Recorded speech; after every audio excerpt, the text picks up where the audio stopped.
Hello everybody, welcome to the program. This is 10 Questions here on WESN. I'm Andy Johnson. Let's tell you what we're talking about in this edition of the program. We want to look at a couple of reports in one newspaper, The Express. It was carried on Tuesday, December 10th. One headline says, self-government on hold. The government loses the Tobago vote 21-16, and the other says, Farley, the fight is not over. That's Farley Augustine, the Chief Secretary in the Tobago House of Assembly. He is being accused by the Prime Minister and others in the government for probably conspiring to topple the bills which would have given Tobago more authority than it has now. The Tobago autonomy, it's been an issue in the consciousness of ourselves, politically and socially and otherwise, for decades. Let's just tell you a little bit about the reporting on it. Says, the bill that has been passed in the House of Representatives, the Tobago Island Government Bill, goes to the Senate. The Constitution Amendment Bill that was defeated, that is dead. I also tell you what the Prime Minister is saying. He says that there were people who were on the opposition side who came and voted against the bill. And he said that the situation is such that one of the MPs is overseas. Imagine the PNM is offering Tobago all the powers contained in the bill, yet the PDP campaigned to reject the bill because they felt that if the bill was passed, the PNM would get the benefit of it. Other than that, on the other side of it, Mr. Augustine is blaming the government for going with a matter that was not sufficiently comfortable for them or approving by them to get the bill passed. And he's calling attention to that, saying that in this report he ripped into the amendments the PNM table in the Parliament, saying Tobagonians are disappointed at what transpired. He said that in the interest of time, he sent a WhatsApp to the Prime Minister sharing his proposed amendments, which they spent the entire weekend working on, given that the bill was placed on the order paper only last Thursday. Well, that would have been Thursday before, Tuesday, December 10th. He said the proposals were rejected. Where are we on this matter? We're talking with Independent Senator Dr. Maria Dillon Remy, who said the last time we spoke on this issue, it is a matter she wants to see put in place before too long. I won't say what too long means in this context. She's agreed to talk with us on the matter. Good to have you, Senator, as always. Thank you for having me, Andy. It's good to be here. Let me ask you to comment on what the Prime Minister is saying here after the debate in the Parliament. He said that the bill that has been passed in the House, which is the Tobago Island Government Bill, goes to the Senate, but the Constitution Amendment Bill was defeated, and that is dead. And so what he's suggesting there is that the Constitution Amendment Bill was designed to give the people in Tobago the autonomy that they've been seeking over the last several decades. I'll talk a little bit about that, and how do you put it in the context of the fact that what the government went with was not supported sufficiently? Okay. So, Andy, I think this thing has been going on for so long, and I'm so sorry that this is where it has come to. Actually, I am disappointed that this is where it has come to.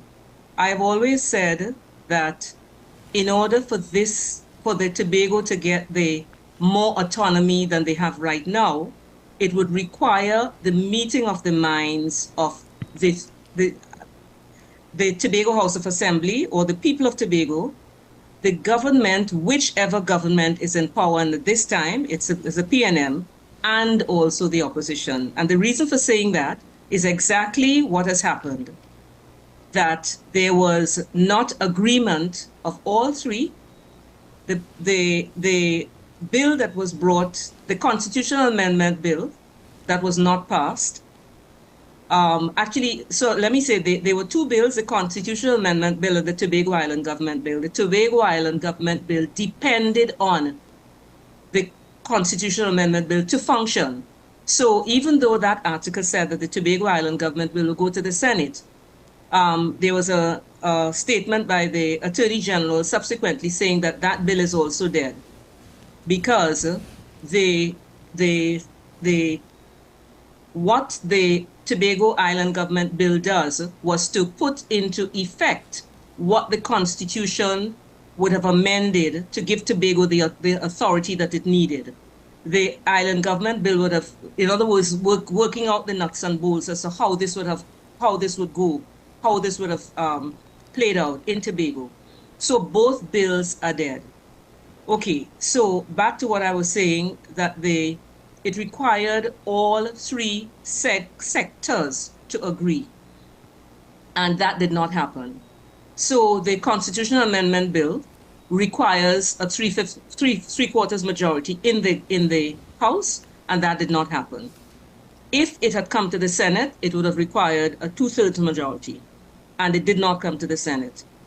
There were many areas that the current Tobago leaders in Tobago were unhappy with, and they had done some work in between the bills being brought in 2021 and now. There was a significant amount of work that had been done by Mr. Ho Choi Charles and the team that the Farley Augustine, his leadership had put into place.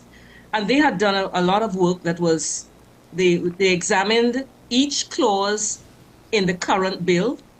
They looked at what is in the Tobago, the 1996 Act that we are working with now. And they also looked at what they would like to see based on what Tobago had sent down in 2016. So they looked at all three areas, and they did come up with some amendments that they would have liked to see. Mr. Augustine would have shared with members of Parliament in February of this year what he considered appropriate for those amendments. However, after that February, nothing happened until this weekend when, the weekend before the bill came on Monday, yes, when Mr. Augustine and his team would have again put some things together and then sent it to the government and the opposition on Monday morning.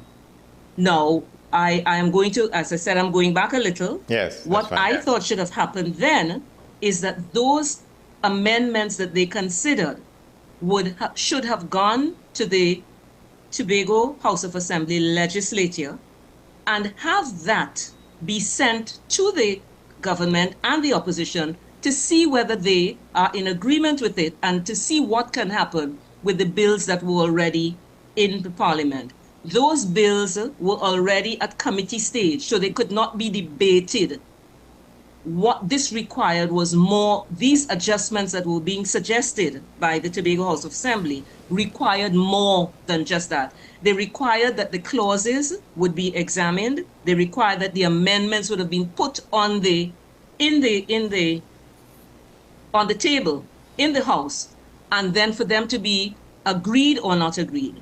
No amendments were put on the table except what was put by the government, and therefore the opposition did not vote for it. They did not agree with it, and the Tobago House of Assembly, i.e. the people, the leaders in Tobago House of Assembly were happy that that did not happen, because they did not want the current bill as it was to be passed, the constitutional amendment bill. And they had quite a few reasons.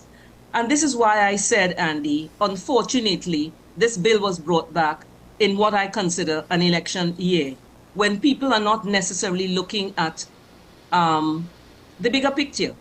You know, even the Mr. Rowley's statement that the Farley Augustine's regime would not have wanted the bill to be passed, to say that the PNM gave them the autonomy, even that should not be discussed, because PNM or any government, except they have like a 33-3 or something like that, they can't give Tobago autonomy. It has to be an agreed position by all three. So I'm not sure if I've made that clear. Two things: the constitutional amendment bill did not get the required majority to pass, and therefore it could not go forward. It is indeed dead. The second bill, the Tobago Island Government Bill, which is the one that was passed, cannot function without the other one, and therefore that is also dead. So is it, to what extent it's correct to say that this thing has to go back to the starting blocks again, and who knows?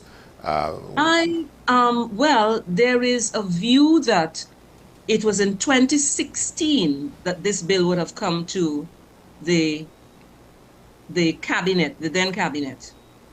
Mr. London, who was then in office, had sent it down to the cabinet in 2016. There is a view that it is now, how many years later?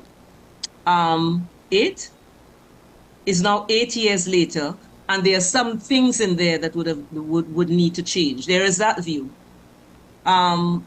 There is a view also that when the bill initially came to the government, the people who were in charge at the Tobago House of Assembly then were the PNM.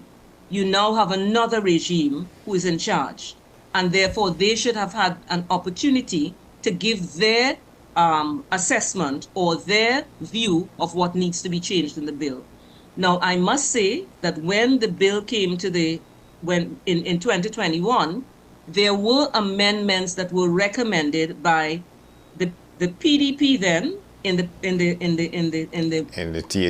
Mr. Augustine and Mr. Ho-Choi Charles. They did send down some amendments that they wanted to see.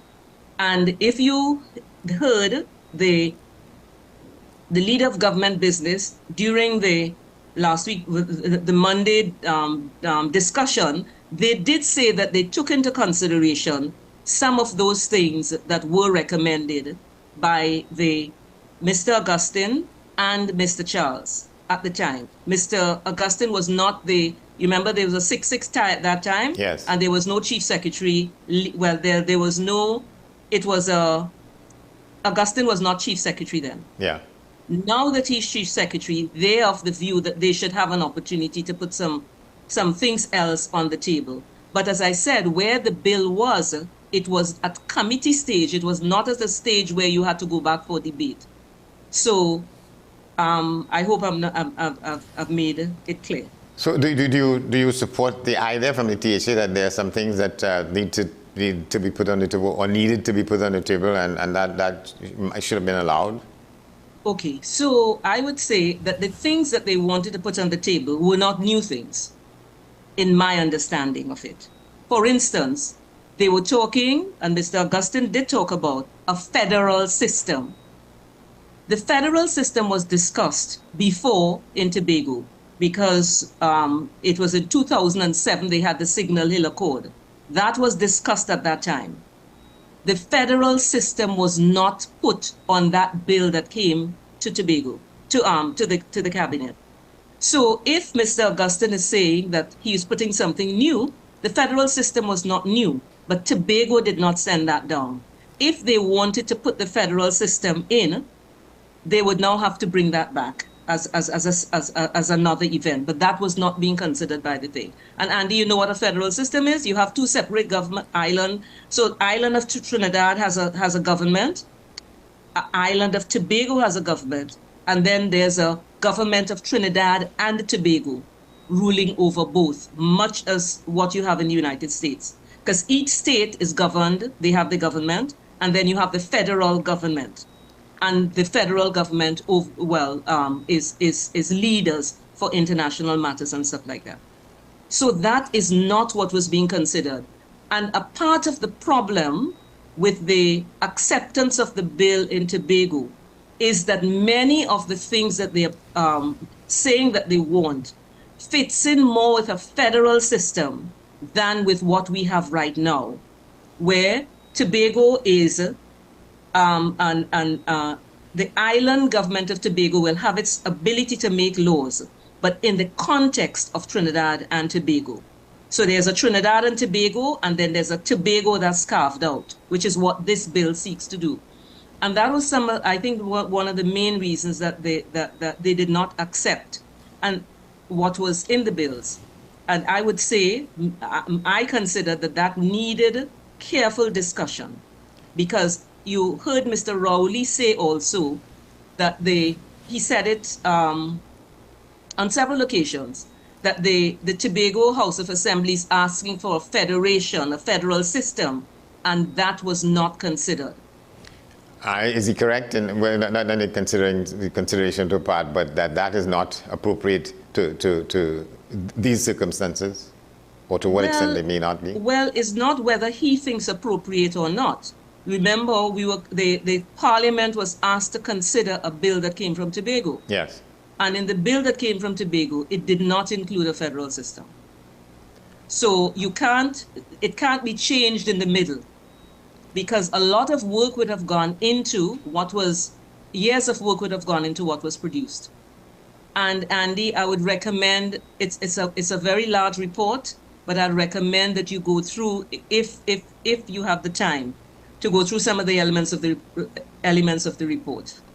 Yeah, a lot of work was put in. Yeah, and you think that it's probably, let's use the term unfortunate that Mr. Augustine and co had come up with this to present to the Parliament for discussion and or debate at a critical time when there appeared to be some horizon over which the matter could have gone?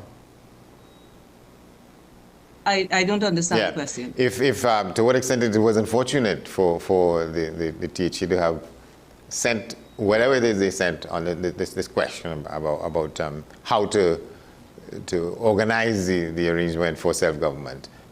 You mean at this last minute here, before the bill was brought back on Monday? Yes.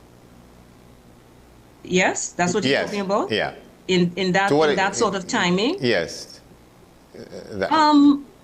So it resulted in what happened. They did not really have enough time to consider, but as I said before, there was an opportunity that the Tobago House of Assembly had between June 2021 and here, which is December 2024.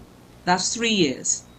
Now, the current Assembly leadership came into leadership in December of 2021. Yes. Which means that they had between 2022 and 2024. So give them 2 years to have tried to work out these things. And it did not happen in that way, even though I said I am aware that a lot of work was done, and I'm aware that work was put by Mr. Huchoy Charles and his team, commissioned by Mr. Augustine, and I'm also aware that the amendments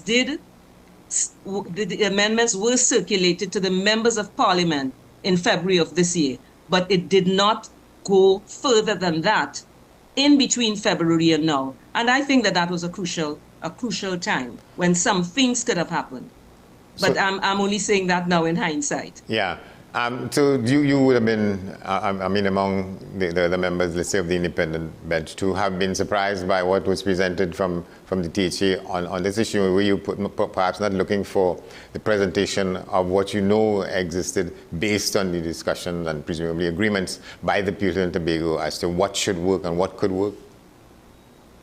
I was not surprised that this had happened because I was aware that they were uncomfortable with the bill being passed as is. I also knew that if they were uncomfortable, that the opposition was not going to vote for it.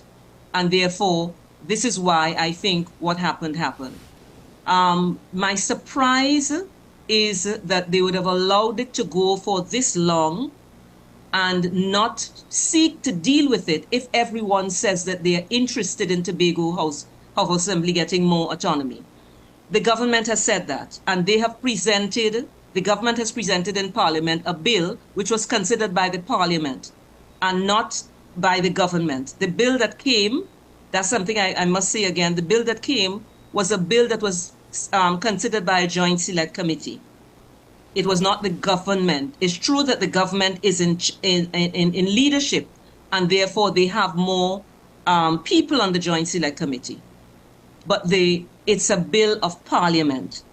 So when the Tobago House of Assembly is saying that it's PNM bill that they are getting, I think that's unfortunate. But that is the view that that was taken in Tobago, and there was a lack of trust in what was being given. And Andy, I really do think that an opportunity for them to sit down outside of the glare of the lights, outside of one-upmanship and that kind of thing, they would have probably been able to come to a better understanding of why what was presented. And if there were things that required to be changed as presented by the THA, then it would have been changed. And I'm not going into those details because it is very complex. Yeah. So I can't pull clause by clause now to go into it for you. Yeah. It is complex. When you say there's a requirement for them to sit down, you're talking about the government as government and the THA as THA, the government of Trinidad and Tobago, the members of parliament, and the people in the THA, that there is need for, and I think it is a point you had made the last time we spoke. The idea is that there must be more occasion for discussions outside of the lights on this matter, and so right. This has been left outside of the lights, and certainly not in an election year. Outside of the lights, and certainly not in an election year. Now, the government may very well say that we did our part, and they did. They sent it to the Parliament, and the Parliament did consider it. Now, the Tobago House of Assembly, when it went back, they are saying, listen, we are still not happy with this, and it was my understanding that they should have gone and sought another opportunity for negotiation behind the scenes. And you see that happening right now they have all sorts of things happening in international scenarios where you have to sit down behind the scenes and try to work out the things in detail. To me, that was necessary, and that was not done. And that is why this bill has failed. And if it has to come back, it will have to happen again. You mean that the process goes back to a kind of first base, as they say in the American game? So it may be first base again, because actually so the 1980 Act would have been presented initially with a private member's motion by Mr. Robinson. The PNM was in power at that point in time. So the Act of 1980 would have been passed, but not with a special majority. They sought to change it in 96. And at that time, it was the NAR in power, in government. And whatever was presented again was not passed with a special majority. This time, they wanted to go the additional mile, because the only way Tobago is going to be able to make laws in Tobago over the areas that they have jurisdiction over. For instance, the fifth schedule right now, only way they'll be able to make laws is if they get the Constitution to change to say that. And that is what this bill was seeking to do. Yes, so there has to be another constitutional amendment bill to address some of these matters that would allow There must be another constitutional amendment bill to address the matters, yes. Yes. Yeah. So we're back, as we say then, on that question, because that has to be there. New clauses in the Constitution that would allow for Tobago the more autonomy that everybody thinks it's necessary. Yes. Yes. So yes. We're talking here with another 5 years, if so little. We could also stretch it, Andy, to 40 or 44, which is where we are now.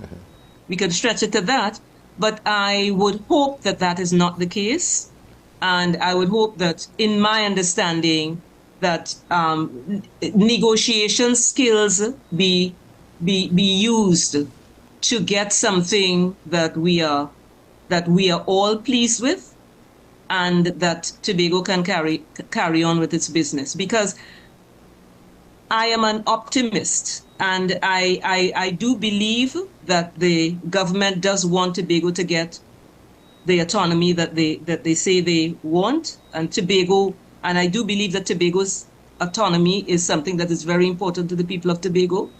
And I believe that whoever is in opposition would agree with whatever is put on the table, as long as the people in Tobago agrees with whatever is put on the table, whatever the amendments are. But as I said, we have to be clear as to what we are talking about. And one of the things that was not clear was the issue of the federal system and what can happen as a result of that versus what Tobago said they wanted. Let me quote something from one of the stories here, listed under a headline, Points of Contention.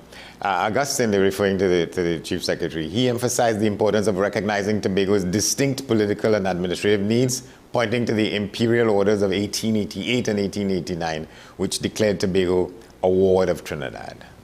Okay, that was repealed. That is still a reality, because that is what is there now. And in the act that was, in the bill that was presented, that was one of the areas that they were repealing. But they have not been passed, and therefore that is still a reality. Yeah. And again, he's quoted here saying, Tobago, today the Prime Minister went to Parliament with the bills from 2020, not even 2021. He went there and spent time amending the name from Chief Secretary to Premier, which is a trivial matter, and he did so after Tobagonians explicitly stated that they don't want the title Premier. Okay, so Andy, this is what I'm saying. These are things that should not have been up for discussion at all. Indeed, Tobago did say in 2021, by the way, that business about the bills of 2020, because the bills were presented before in 2020, that is why they were called the 2020 bills, yes. But they were debated in 2021. So what was debated or what was discussed recently was the same bills of 2021 that Mr. Augustine is saying that the Prime Minister did not bring the bills of 2021. It was the same bill that was being brought that was being brought for discussion, because nothing had changed in between 2021 and now. So, and in the amendments that the government brought, the government did bring amendments to change from Chief Secretary to Premier. And indeed, when Premier was in the bills that were presented in 2021, before it got to the Parliament, and the Tobago people in the discussion did reject it, and it was brought back. I am not sure why, but it was brought back, and that is why Mr. Augustine would have made that statement. I think Premier is the more internationally accepted name for an island governor, the person who is governing their island. But the Tobago people did say in that meeting that they did not want it. They wanted to keep Chief Secretary, and the government did bring it back. So I think that was in relation to Mr. Augustine's statement there. Yeah, and Camille Robinson-Regis, who is the leader of government business in the House, is it?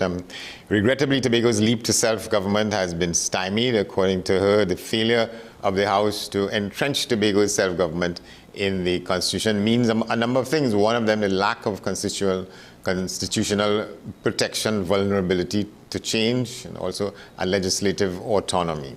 That is some of what... That is true. That is true. That is true. So, and yeah, go ahead. And yeah, it is true, because currently the Tobago House of Assemblies Act could be changed without having to go back to Parliament, and it is what is happening right now is really not satisfactory, and there is need for the change. Parts of this bill would have given Tobago what it required, but some parts they did not agree with. And to me, what should have happened was that they should have been discussing those parts that they did not agree with, rather than just throwing all things away.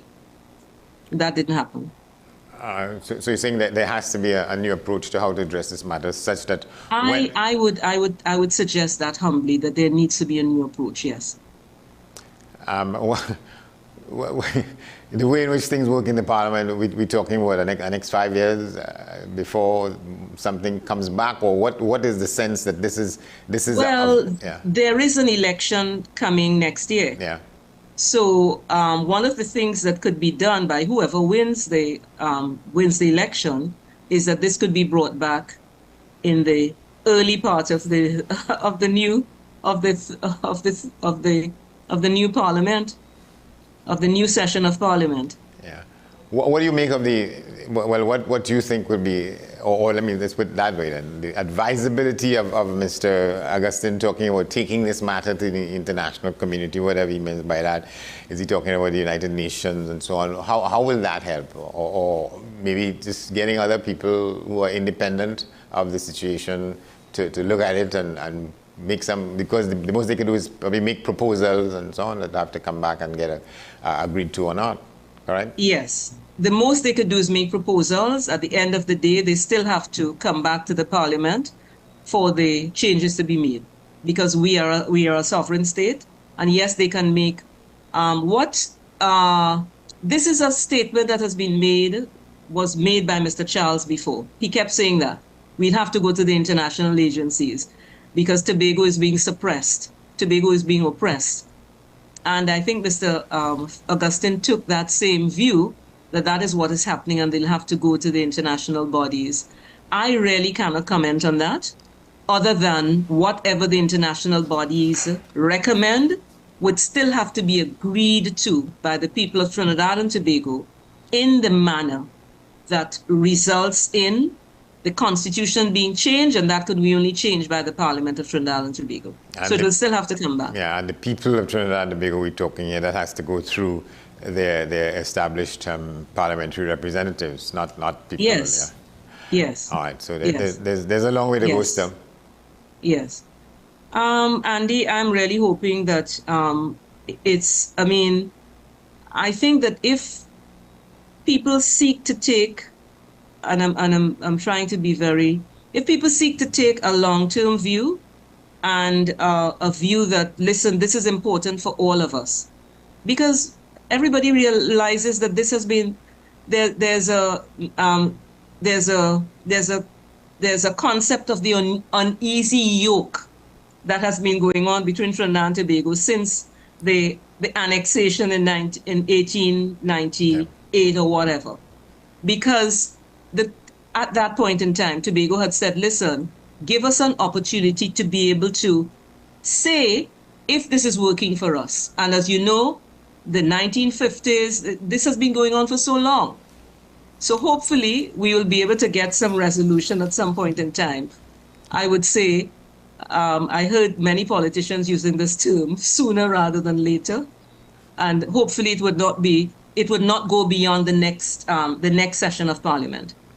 Well, that's more hope than anything else. Yes. Sooner rather than later. I am hopeful. All right, well, a long way to go still. But Independent Senator Dr.